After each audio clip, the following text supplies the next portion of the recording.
कमाल इर्सा को कहता है कि तुम्हें अपने गुस्से के ऊपर कंट्रोल करना होगा क्योंकि मैं बड़ी देर से नोट कर रहा हूँ तुम फजूल में चीखती चिल्लाती हो।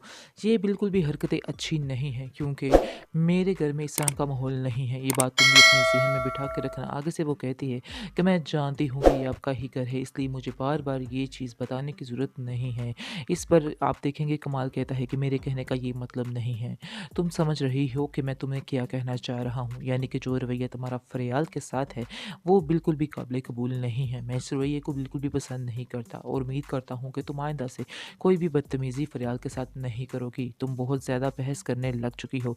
मैंने तुम्हें खुद सुना है कि तुम फ़रियाल के साथ बिल्कुल ही बेफज़ूल सी बात पर बहस कर रही थी और ना ही उस बात का कोई मकसद था और ना ही कुछ। तुम नहीं जानती हो कि उसको हम खुद इस घर में लेके आए हैं और एक मजबूरी की खातिर इधर लेके आए हैं, वरना उसे कोई शौक नहीं था इधर आने के लिए और ना ही वो इधर आने के लिए मान रही थी। वो जैसे ही स्टेबल होती है तो उसको हम घर वापस जाने को कह देंगे या वो खुद ही चली जाएगी। वो इस तरह की नहीं है जिस तरह से तुम समझ रही हो। आइज़ल भी आकर आके कहेगी कि छोटी मामा आप बिल्कुल बेफ़िक्र हो जाइए, ऐसी कोई बात नहीं है क्योंकि छोट वो फ़रियाल आंटी बिल्कुल भी ऐसी नहीं है जैसे आप समझ रही हैं, इसलिए उनके बारे में बिल्कुल बेफ़िक्र हो जाइए।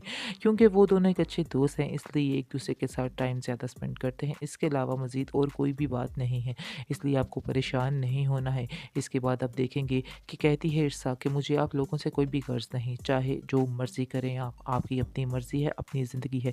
इसलिए मैं आपकी ज़िंदगी में अमल दख़ल नहीं देना चाहती हूँ और ना ही कभी दूँगी और मुझे आप अपने मसलों से दूर ही रखें तो ही बेहतर होगा।